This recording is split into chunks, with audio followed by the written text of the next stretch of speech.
Dan semua yang bangun sudah selesai dibunuh. Sehingga tidak ada rahasia bisa bongkar. Herodes membuat itu pintu daripada Yerusalem. Itu ada 3 menara. Bawahnya ada lubang. Sehingga kalau engkau mau cari dia. Herodes ada di sini. Waktu yang cari. Dia tidak ada. Dia sudah dari bawah lari ke yang tempat lain. Ini orang otaknya itu begitu licik. Dan begitu nakal. Dan begitu pintar. Maka Yesus bilang beritahu kepada serigala itu. Yesus menyebut Herodes serigala. Yesus kok nakal ya? Maki-maki orang sampai orang dipanggil serigala. Dia yang berhak menyebut siapa itu apa. Karena dia pencipta. Dan dia mengetahui di antara ciptaan dia, manusia. Yang paling liku-liku itu satu. Kayak serigala. Yaitu Herodes. Herodes genius. Herodes bikin aqueduct dari gunung Hermon terus turun seperti tembok raksasa. Sampai di kota Kaisaria Filipi. Sampai lagi di kota sampai Sidon. Dan sampai di kota pelabuhan. Sehingga sepanjang tahun kota itu tidak takut tidak ada air. Karena dari Hermon salju itu kena matahari. Mencair-mencair. Terus mengalir di aqueduct. Aqueduct itu istilah aqua. Saya mau pesan aqua. Itu bahasa Latin air. Aqueduct itu saluran air seperti jembatan yang 3 susun. Waktu bawa air terus sudah tinggi-tinggi banjir. Dia tetap jalan dari paling atas. Terus turun. 180 km. Tidak ada arsitek sepinter dia. Ini orang luar biasa. Herodes yang agung. Arsitek yang genius yang besar sekali. Dan pada waktu Romawi pakai dia untuk menjadi Raja Israel. Israel tidak berani sembarangan. Karena dia bukan orang Israel. Barang siapa yang melawan dibantai, dibunuh, dimatikan. Dia orang keturunan Edom. Dia tidak berhak menjadi raja. Dan pada waktu Yesus dibunuh di atas kayu salib. Pilatus sama Herodes yang tadinya bermusuhan. Karena sama-sama punya musuh. Musuh sama musuh ketemu musuh yang sama jadi kawan. Ini dalil yang dicatat Alkitab. Sampai sekarang sama. Kalau 2 orang mempunyai musuh yang sama. Semua permusuhan antara mereka sementara dibereskan dulu. Setelah musuh bersama dihancurkan baru mereka musuhan lagi. Continue, second rule. Saudara-saudara. Seperti ini kita melihat bahwa Herodes telah menjatuhkan vonis sebelum membunuh Yesus Kristus. Tolong pamerkan kabar saya mujizat. Satu kali saya ingin melihat Yesus tidak pernah mau dipermainkan oleh orang yang kaya, oleh orang yang berkuasa militer atau politik. Tidak ada mujizat yang kau layak melihat. Lebih baik Yesus mati. Tidak pamerkan. Tidak minta tolong sama siapa. Saudara-saudara. Setelah Yesus dipatung di atas salib. Yerusalem sudah bongkar. Mulai AD 70. Tidak ada lagi sapi yang disembelih. Jadi antara tahun umpama 33 atau 37. Ini sejarah tidak ada ketetapan. Yesus dipaku di atas salib. Sampai tahun 70. Di dalam 30 tahun lebih. Orang Israel masih menyembah pakai potong sapi, potong kambing di dalam bait Allah. Tuhan toleransi, biarin. You udah ngerti? Itu semua sapi itu hanya simbol. Itu hanya seru persiapan. Tidak tahukah engkau kalau Yesus sudah datang, anak domba Allah sudah mati, engkau masih memberikan domba itu? Inilah inkarnasi. Itulah kreasi. Itu yang saya cipta. Ini sang pencipta yang sudah datang. Engkau tidak ngerti. Nah itu sudah dibongkar. Sudah habiskan tiang kaki yang dibawa pulang. Saudara kalau pergi ke kota Roma. Jangan lupa mengunjungi Roman Forum. Saudara jangan pergi sini sana hanya cari mall. Cuma cari barang-barang yang mahal-mahal saja. Pergi cari sejarah, cari arti. Bagaimana manusia berubah, bagaimana mengerti kehendak Tuhan. Di situ ada 3 pintu. Pintu Konstantin. Lagi ada pintu gede daripada fresko. Daripada semua batu marmer. Pintu Septimus. Lalu pintu yang ketiga agak kecil sedikit. Pintu Titus. Waktu dia menang untuk membasmikan Yerusalem. Dibikin satu pintu untuk menjadi sesuatu memorial. Titus. Di bagian pinggirnya. Ada satu fresko.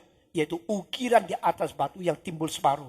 Orang sedang mengangkat kaki dia dari Yerusalem untuk menjadi barang tawanan. Saudara-saudara, setelah Yesus mati, maka sebenarnya tidak perlu ada korban lagi. Karena Yesus adalah korban yang asli. Yesus adalah domba Allah yang mengangkut dosa manusia. Yang sudah dikatakan Yohanes Pembaptis. Tapi mereka tidak dengar. Hear ye Israel. Dengarlah firmanku. Dengar. Mereka dengar hanya untuk kasih tahu orang lain. Saya sudah dengar firman Tuhan. Mereka ikut kebaktian dengar firman Tuhan. Bukan mau dengar. Mau pamerkan baju saya. Ini Cartier atau Ferragamo yang paling baru. Jas saya Xenia yang paling hebat. Cilakalah engkau datang bukan mau dengar firman Tuhan. Berbahagialah engkau datang sungguh-sungguh mendengar firman Tuhan. Kalau tidak ngerti firman Tuhan. Main-main. Upacara menjadi satu kerutinan. Rutinitas yang tidak ada artinya.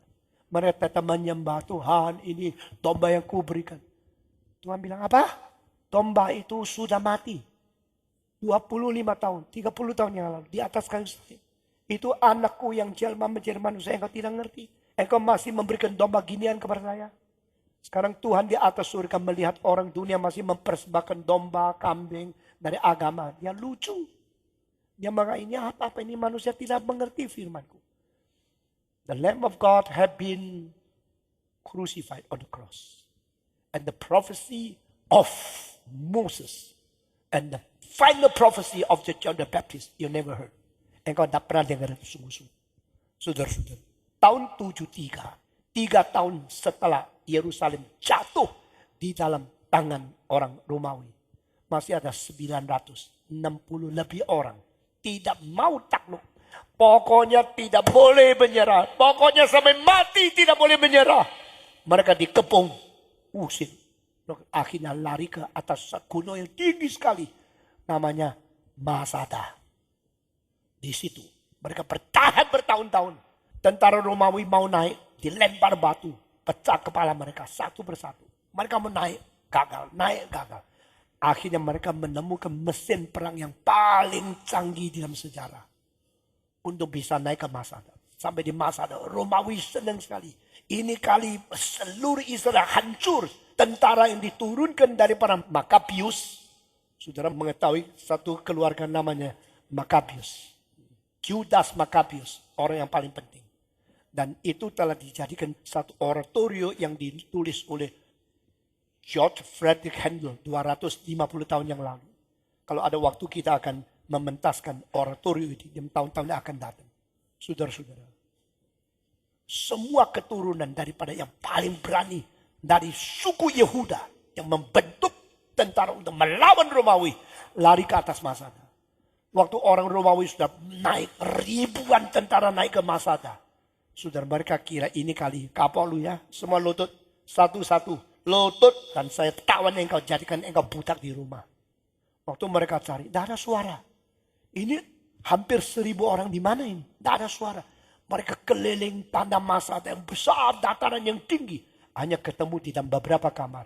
Semua sudah bunuh diri. Orang Yahudi yang terakhir. Yang betul-betul cinta negara. Tidak mau kompromi. Mereka melawan kerajaan Romawi. Akhirnya satu-satu bunuh diri. Perutnya, dadanya, semua darah. Pecah. Darah keluar. Tak ada satu yang hidup. Dan di dalam ketenangan itu. Sampai orang Romawi bulu berdiri. Gemeter. Kita tidak pernah menang kok. Kita tidak pernah mentaklukkan orang Yahudi. Karena orang Yahudi yang terakhir. 900 lebih orang bunuh diri. Satu-satu mayat. Darah cecer di seluruh tanah. Mereka ketakutan. Mereka mundur. Sudah menang? Sudah mentaklukkan mereka? Tidak. Di mana mereka? Sudah mati. Siapa yang matiin mereka? Mereka bunuh diri semua. Karena selesai hal ini. Lalu orang Yahudi menemukan mayat-mayat. Orang-orang mereka kenal mati di situ. Mereka nangis. Nangis.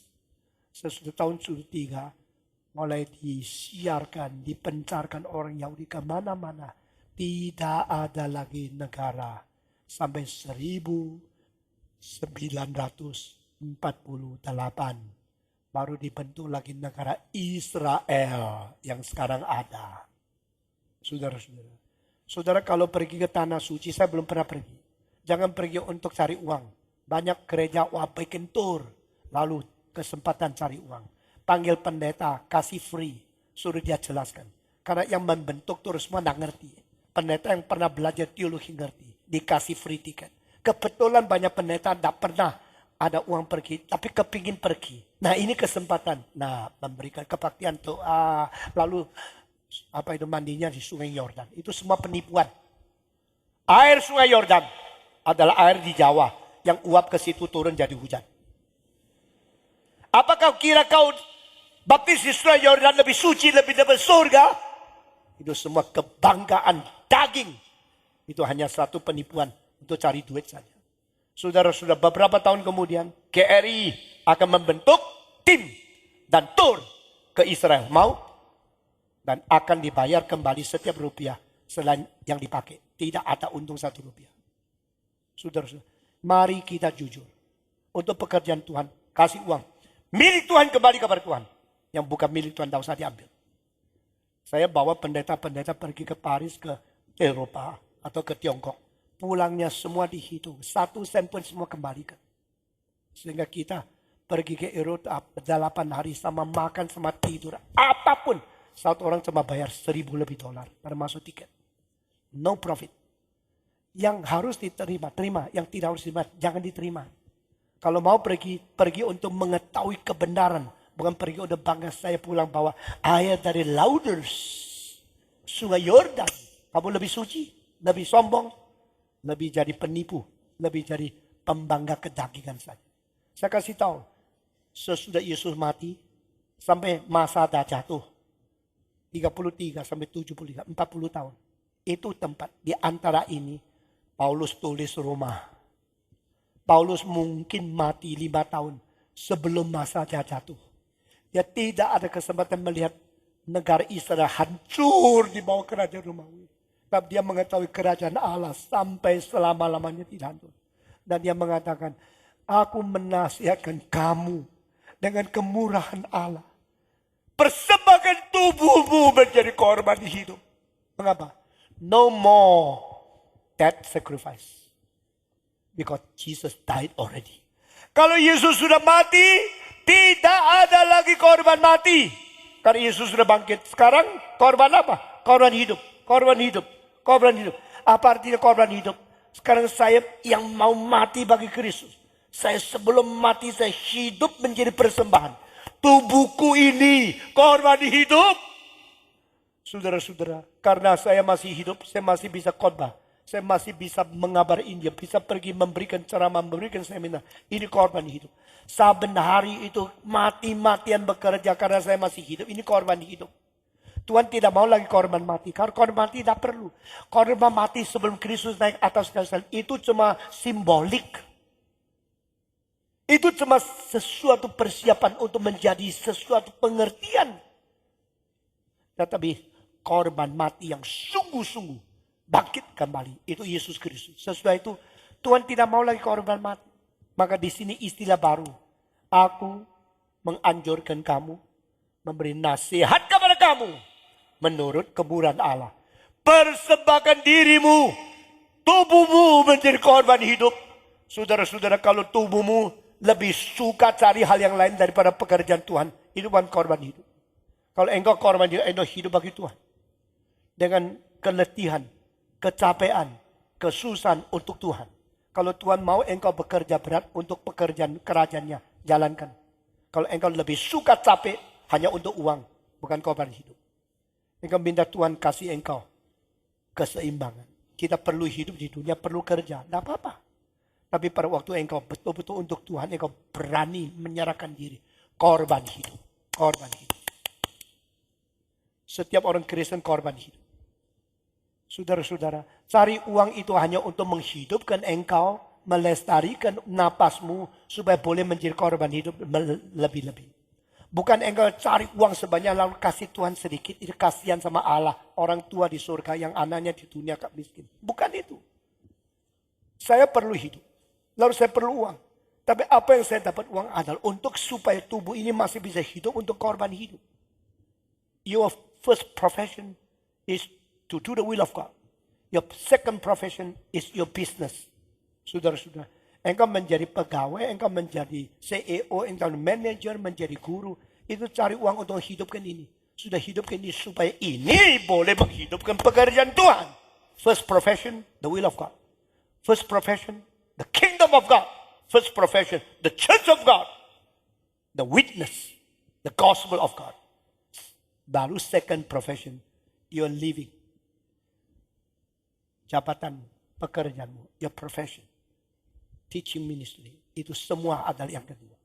Jikalau demikian kita hidup untuk Tuhan, kerajaan Tuhan tidak mungkin seperti hari. Saudara-saudara, sekarang Eropa mulai merasakan berapa gagalnya mereka dalam membuang Injil. Selama dari 1850, liberal meresap ke dalam gereja.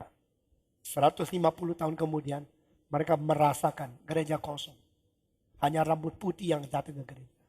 Lalu yang gereja yang penuh-penuh, yang kelihatan meluap, itu ajarannya sudah tidak ada. Pakai cara-cara dunia. Yang percaya Tuhan bisa kaya. Yang percaya Tuhan bisa sukses. Bisa lancar. Bisa menjadi sehat dan sakit. Itu kompromi firman Tuhan.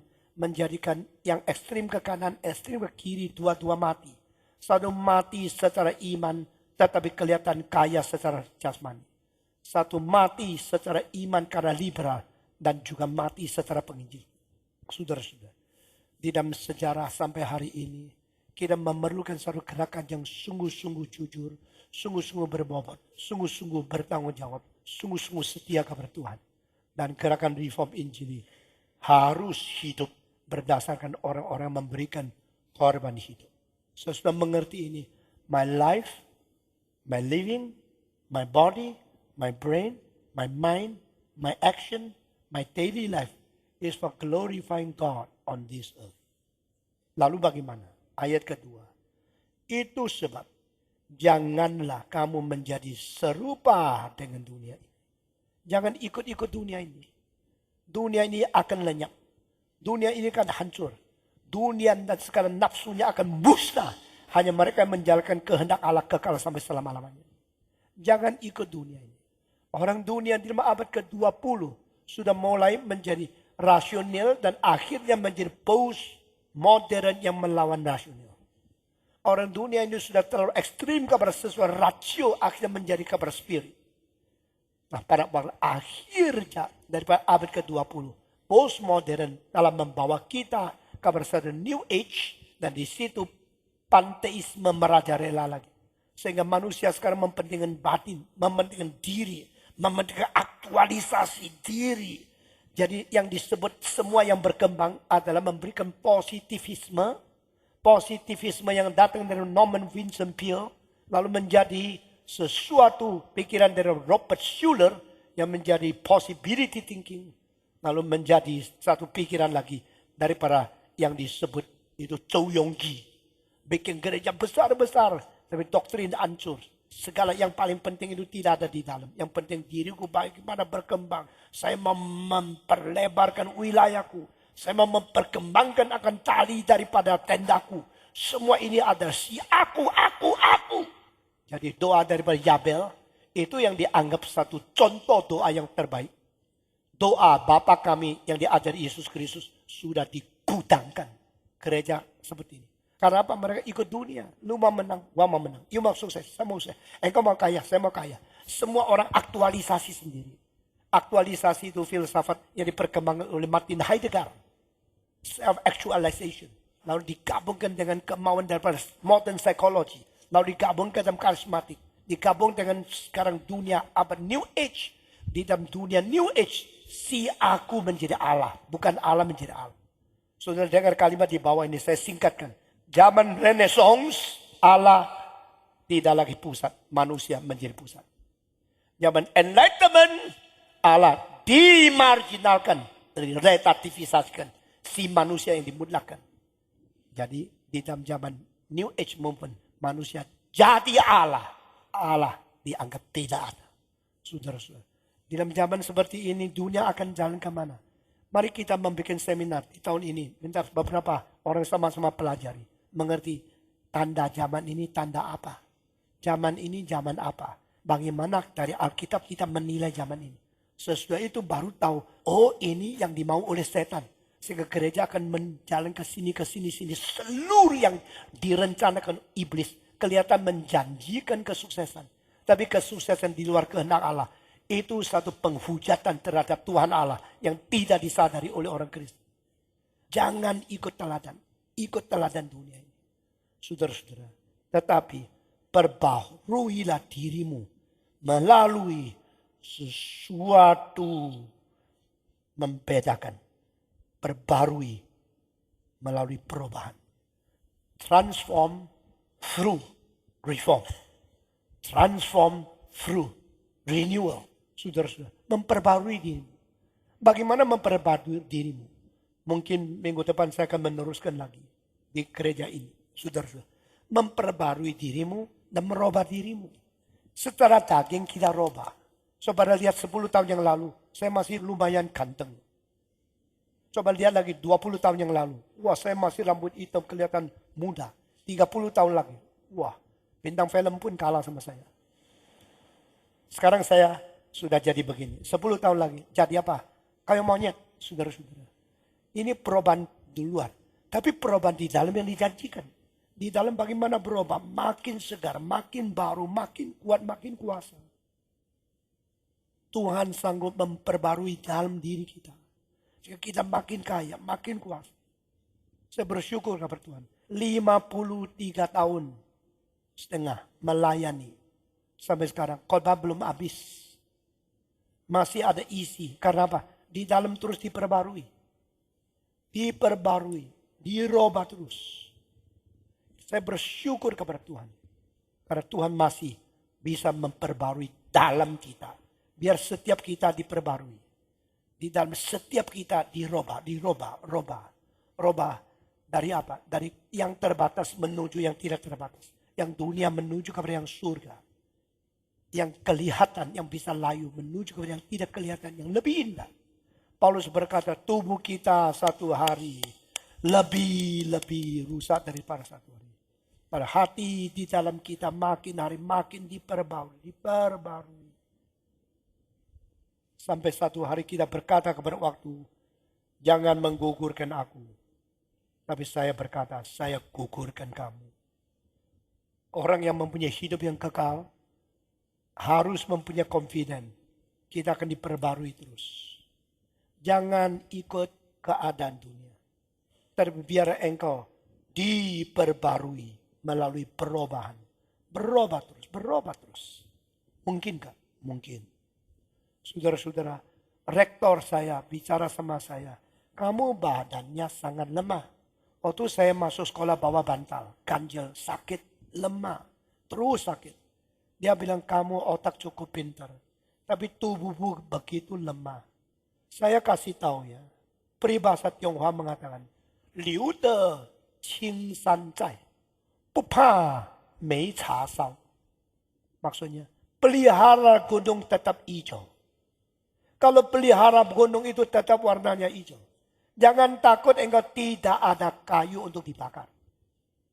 Kalau kayu terus ditebang habis, semua sudah gundul. Gunungnya sudah gundul. Engkau besok matilah. Tapi biar gunung itu masih hijau. Maka tidak mungkin kekurangan kayu untuk dibakar. Maksudnya tidak habis-habis sumbernya. Nah peribahasa Tionghoa ini berarti, kalau tubuhmu dijaga baik-baik, nanti engkau tak usah takut. Engkau pelihara tubuh baik-baik. Sampai tua masih bisa dipakai oleh Tuhan. Orang tua waktu itu seumur 60 lebih. Sekarang saya sudah lebih tua dari waktu dia tua. Dia menasihati kamu jaga badan baik-baik. Supaya dipakai Tuhan untuk lama. Nah saya bersyukur kepada Tuhan. Di antara jaga baik sama kerja berat. Saya seimbang. Saya kerja lebih berat dari banyak orang lain. Tapi tidak jaga badan. Jaga kok. Sampai hari tidur kan jaga. Jaga badan kok. Sampai hari makan. Tapi makan yang sederhana. Tapi gizi cukup. Kerja seberat mungkin. Tapi mengasuh cukup. Kalau tidak cukup akan lebih lenyap tidurnya. Pimpin oleh Tuhan. Dan diperbarui. Dia mengatakan satu kalimat lagi. 3 tahun engkau kerja waktu engkau tua. Lebih berhasil daripada 20 tahun engkau kerja waktu muda. Maksudnya apa? engkau tumpuk-tumpuk pengalaman. Dan engkau terus memperbarui diri. Waktu tua, engkau pakai waktu yang pendek. Kalimat-kalimat yang bersifat kristal itu keluar. Itu pengaruhnya besar. Jangan terlalu cepat menghancurkan dirimu. Masa tuamu itu menjadi masa emasan. Mempengaruhi sejarah. Kalimat-kalimat ini saya dengar. Tapi saya pikir ya. Kalau saya terus tidak maju. Melayani terus sampai tua. Tapi tidak pernah maju. Apa gunanya? Dunia ini ada dua macam orang tua. Ada semacam tua. Sebelum tua sudah tua. Ada lagi sesudah tua belum tua. Ada dua macam orang tua. Kenapa ya? Ada orang-orang 60 sudah ngomongnya pikun. Ngomong apa saja tidak mau dengar. Orang tidak mau dengar. Tapi ada orang seperti Ronald Reagan. Umur 72 jadi presiden. Itu sudah umurnya Kongfucu mati. Dia masih bisa jadi presiden 8 tahun lagi. Otak masih bekerja lincah sekali. Karena apa? Karena biasa pakai otak. Diperbarui terus. Engkau kalau terus perbarui otakmu. Engkau dah tua-tua. Yang tua tubuhmu. Pikiranmu tidak tua. Tapi kalau engkau tidak mau pakai otak. Belum tua sudah tua. Saudara-saudara. Saya dengar lagi satu orang mengatakan. Jikalau engkau umur 30, sudah latih, sudah peras otak, sudah belajar banyak, sudah ingat banyak. Umur 30 engkau sudah pintar. Nanti umur 60, pintarnya double.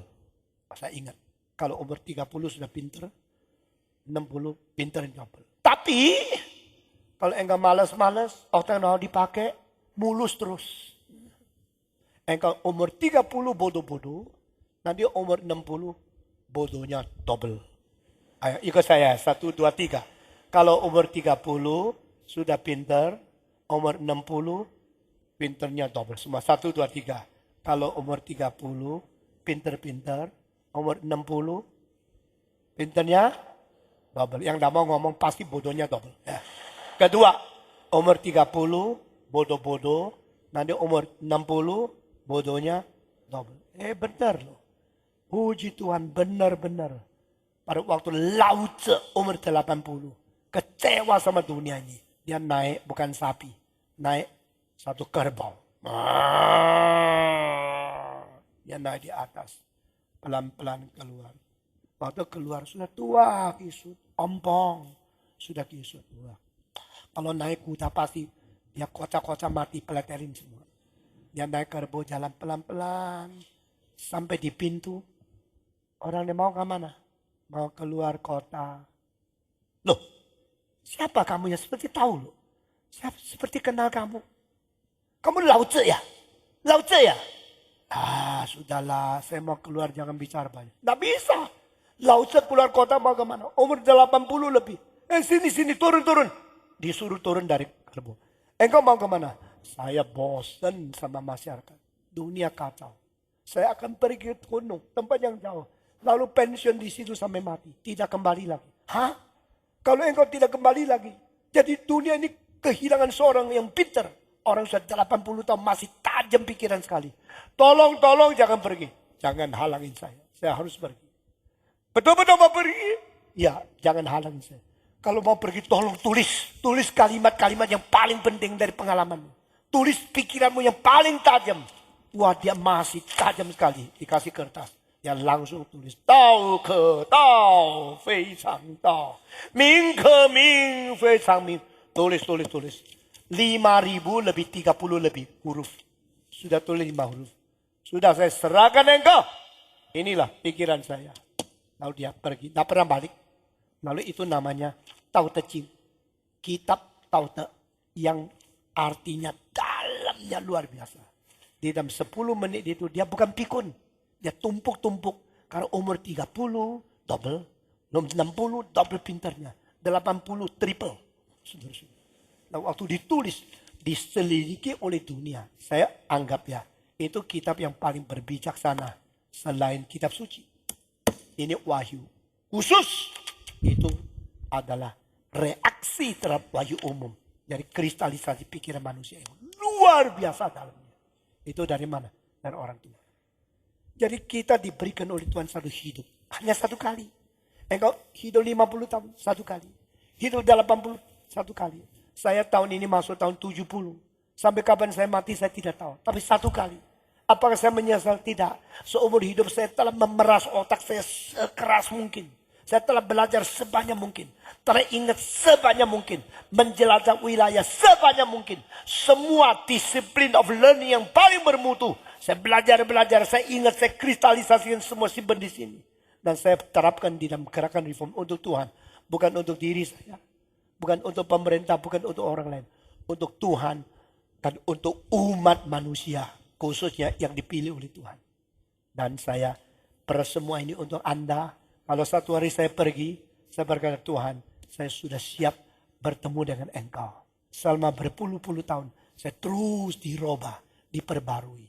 Dan selalu tidak mau mengatakan saya sudah cukup. Kadang-kadang ayat yang saya pernah khotbahkan, 20 tahun lagi saya lihat, loh saya masih kurang ngerti banyak. Makin lama makin tak ngerti. Makin lama makin rasa kurang ngerti. Engkau bilang, apa ini pendeta sendiri tak ngerti. Bagaimana bisa memimpin orang lain. Justru saya rasa saya tak ngerti. Maka saya masih maju terus. Berubah terus. Renew always. Transform through reform. Orang reform adalah orang yang tidak mau memuaskan diri. Terus rendah hati untuk diperbarui. Ini menjadi kalimat terakhir. Tidak puaskan diri. Untuk terus diperbarui. Ini kalimat untuk tahun baru. Amin.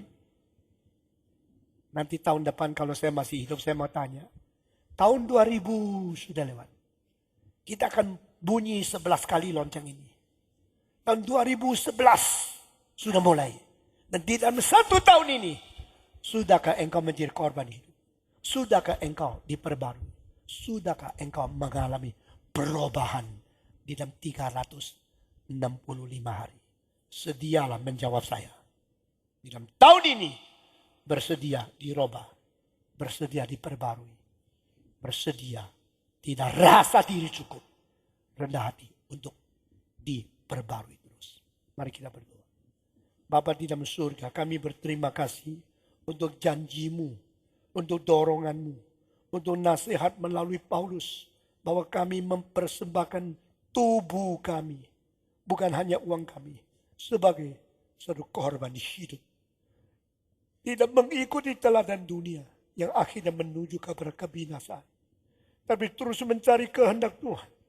Dan dirubah, diperbarui melalui perubahan, pembaharuan dari Roh-Mu yang kudus. Dengar doa kami, berkati kami masing-masing. Dalam nama Yesus Kristus, penebus dan juru selamat kami yang hidup. Kami sudah berdoa. Amin.